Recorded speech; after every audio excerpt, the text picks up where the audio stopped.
Graça e paz, queridos. Deus abençoe você. Deus abençoe sua família. Este amigo que vos fala é o pastor Sérgio. Estamos aqui de volta para juntos trazer a você mais uma porção da palavra de Deus. E, como eu sempre digo, tudo começa bem quando começa com oração. E eu convido você para orar conosco. Antes, quero convidar você a se inscrever, ser mais um amigo no canal. E, para tanto, você deixar o seu like, ativar o sininho de notificações, para que sempre que possamos estar realizando mais um vídeo, trazendo uma palavra, você possa receber em seu aparelho aí e ser edificado. Porque esse é o objetivo deste canal, edificar a sua vida, orientar você à luz das Escrituras. Vamos orar? Ore comigo. Pai bendito, em nome de Jesus, viemos nesta hora rogar a tua bênção, a sua misericórdia. Venha na pessoa do Espírito Santo conduzir esta reflexão à luz das Escrituras. Esta é a ferramenta do Senhor para falar conosco, para orientar nossas vidas. E eu já rogo por esse servo que nos ouve, aí, Senhor, através do seu aparelho, aonde estiver essa pessoa a escutar a tua voz, seja abençoado. Amém? Deus te abençoe. Eu quero convidar você para fazermos a leitura no Evangelho segundo escreveu São Mateus, capítulo 8, versículo 14 e 15, que diz a seguinte expressão: Entrando Jesus na casa de Pedro, viu a sogra deste de cama, com febre. Tomando-o pela mão, a febre a deixou, e ela se levantou e começou a servi-lo. Muito bem, eu quero intitular essa reflexão aqui com o seguinte tema: restaurado ou restaurada para servir. Vou repetir: restaurado ou restaurada para servir. No caso, essa mulher era uma mulher, né? Então ela foi restaurada para servir. A princípio, eu e você vamos observar um detalhe muito importante para que houvesse essa restauração.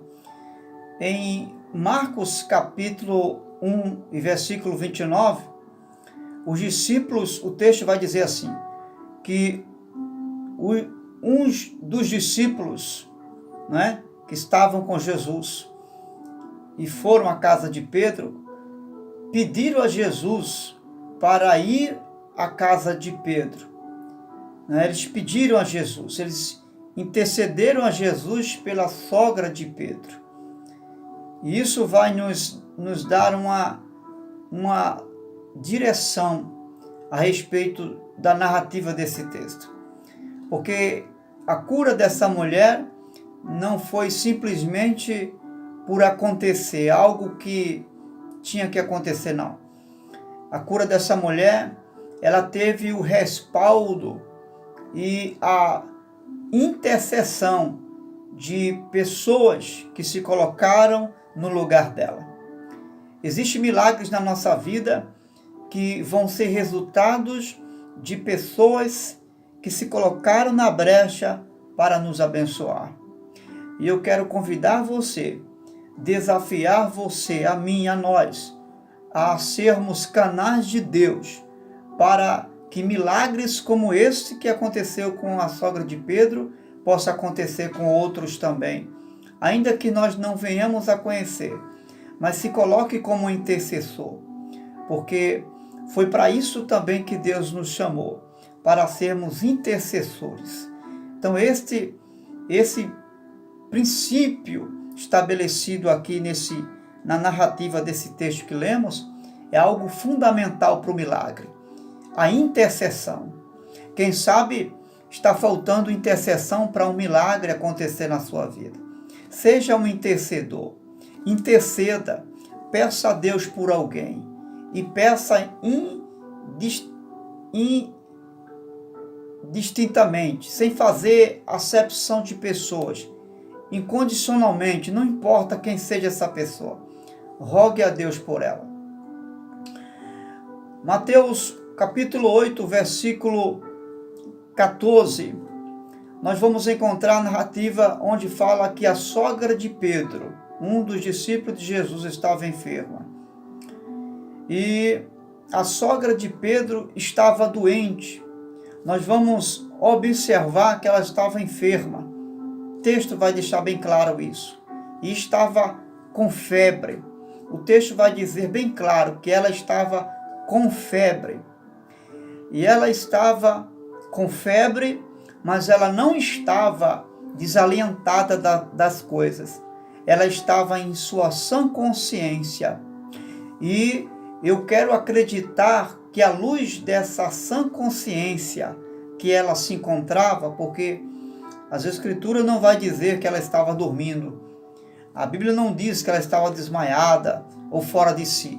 Simplesmente fala que estava com febre e deitada numa cama. O texto vai dizer que Jesus encontra ela numa cama.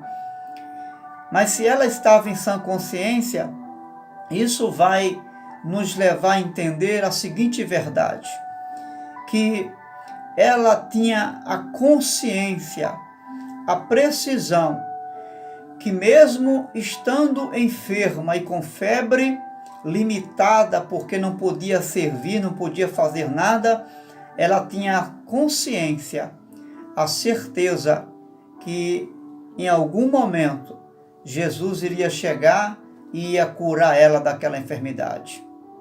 Eu não sei se você está vivenciando uma enfermidade ou um outro problema, mas o texto vai nos ensinar que nós devemos ter a consciência, ou seja, nenhum problema, por mais grave ou por menos grave que seja, deve tirar a nossa consciência de que Jesus, em alguma hora, em algum momento, ele vai aparecer, ele vai chegar e vai trazer o milagre que eu e você tanto precisamos. Essa é a primeira lição que nós podemos ter em relação à sogra de Pedro. Ainda em Mateus 8,14, o texto diz que Jesus é chamado, é convidado para ir à casa de Pedro.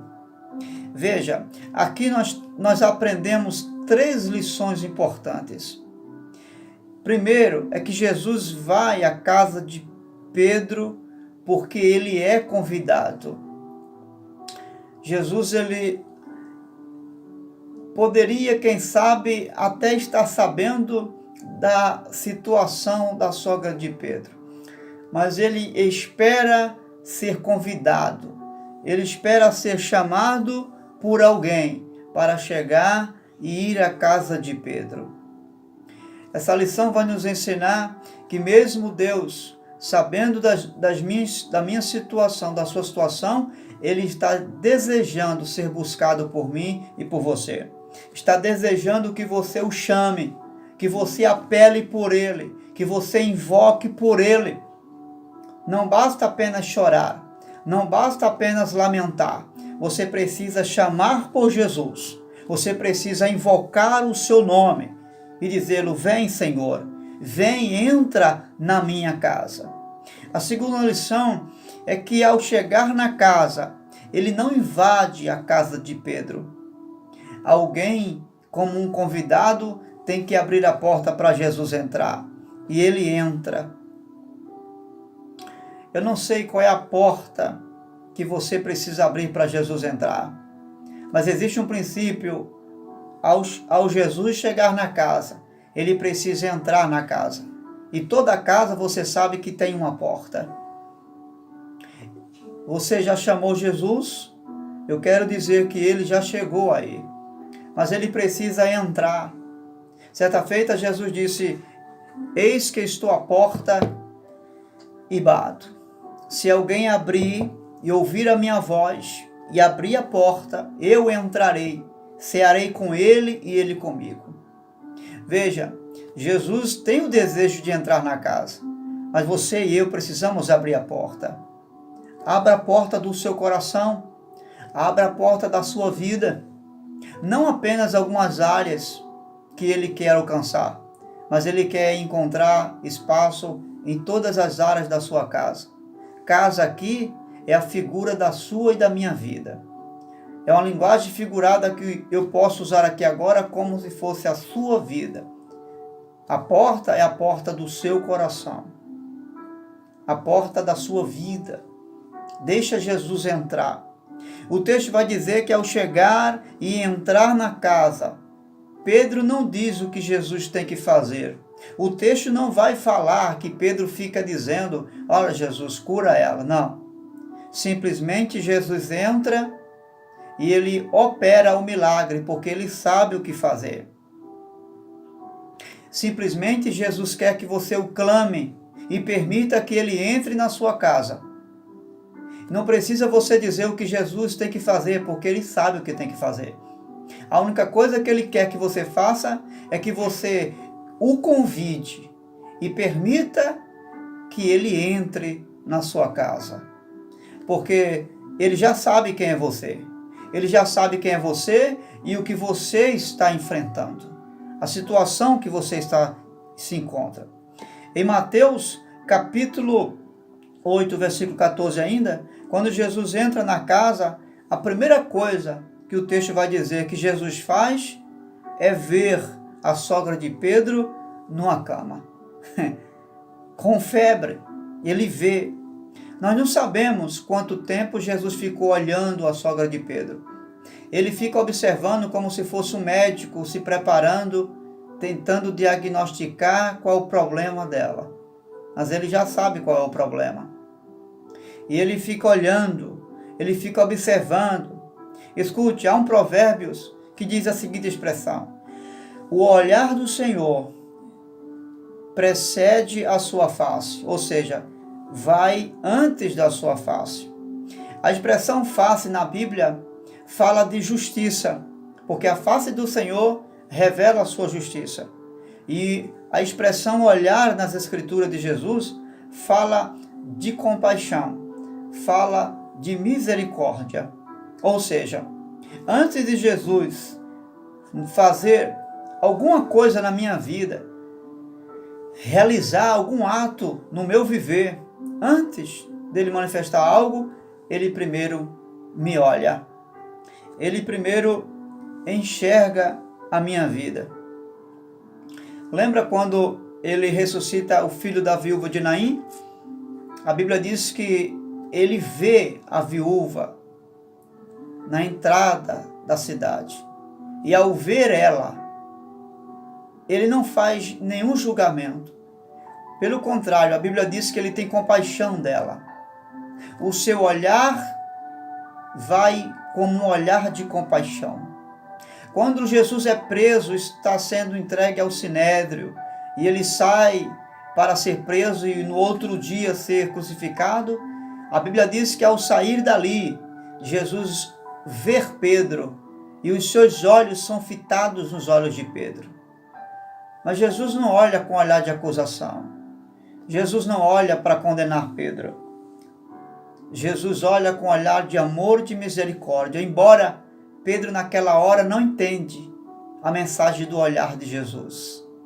Porque Pedro está sucumbido com as suas mágoas e com a traição com o Senhor Jesus. Mas Jesus olha para ele com olhar de graça, com olhar de misericórdia. Não importa a gravidade da sua situação. Jesus não olha para você como eu olho. O olhar dele é um olhar de oportunidade. É um olhar convidativo. É um olhar de convite. Ele está dizendo, eu estou aqui para te dar uma nova chance. Eu estou aqui para cancelar a morte. Ele está dizendo, eu estou aqui para te dar uma oportunidade. E não só para curar as feridas do corpo, da mente, mas para curar a sua alma do pecado. O texto continua dizendo que ele olha para essa mulher. E sabe o que revela mais o olhar dele? O desejo de amar. O desejo de expressar amor no olhar. E é isso que Ele está desejando fazer com você. Amar você como ninguém jamais lhe amou. O texto do Evangelho segundo escreveu Marcos 1:31 tem a mesma narrativa, mas algumas coisas acontecem que Marcos ele escreve. Depois que Jesus olha para a mulher, o texto vai dizer que ele se aproxima dela. Coisa linda, né? Ele poderia já lançar a palavra de cura. Ele já poderia, até mesmo sem entrar, transferir a palavra de cura, mas ele não faz isso. Ele se aproxima dela. Sabe o que ele nos ensina aqui? Ele nos ensina que a presença dele perto de nós antecede e é prioridade antes de qualquer outra provisão de nossas necessidades. A presença de Jesus perto de nós antecede qualquer necessidade que esta vida possa nos trazer. Antes de você desejar a cura, antes de você desejar que Ele seja o provedor de suprimentos da sua casa, deseje a presença dEle antes de qualquer coisa. Lucas capítulo 4, versículo 39, a mesma narrativa, mas vai nos dar algumas sínteses de coisas que aconteceram, que quem sabe Mateus não falou e nem Marcos, mas Lucas falou. Após se aproximar dela, ele repreende a febre e ordena que a febre vá embora. Que coisa linda, né?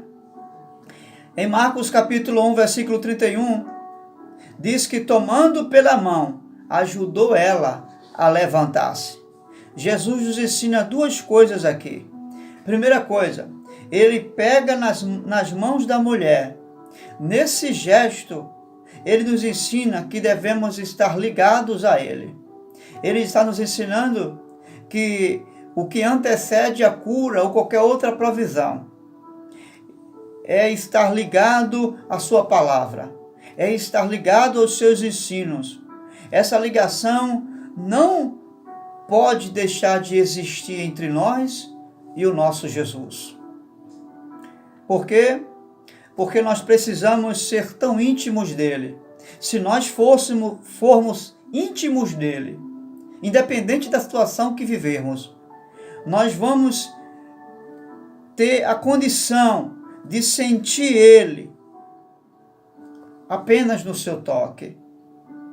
Se nós vivermos essa intimidade com ele, com a sua palavra, nós vamos sentir ele tão perto de nós, como sentir no toque da sua mão.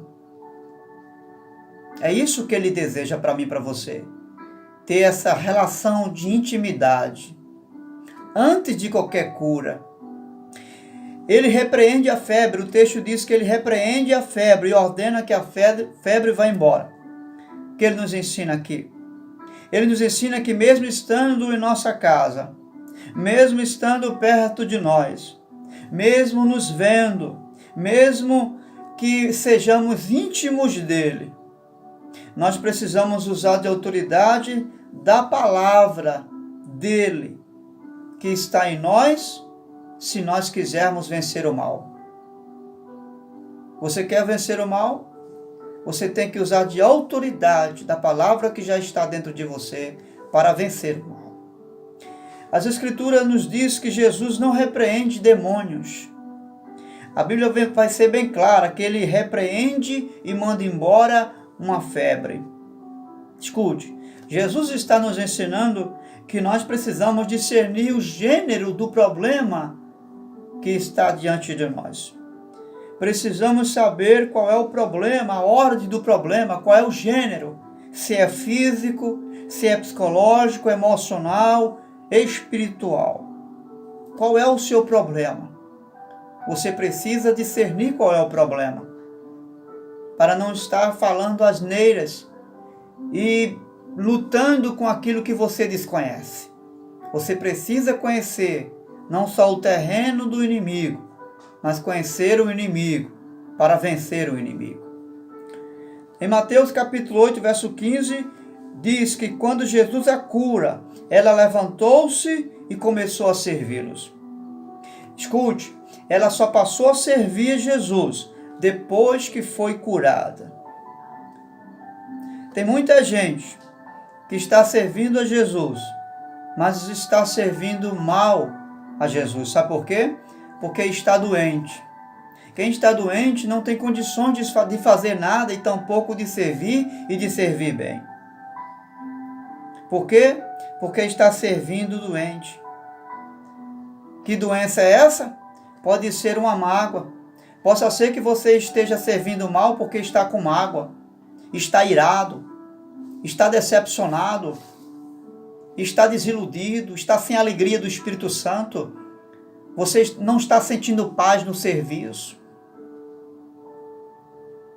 Você está frustrado. Você está com ressentimento do passado, não esqueceu um passado que alguém ou que você mesmo se decepcionou com você, e isso deixa você doente. Você está até servindo, mas está servindo mal. Que não basta servir, precisamos servir e servir bem.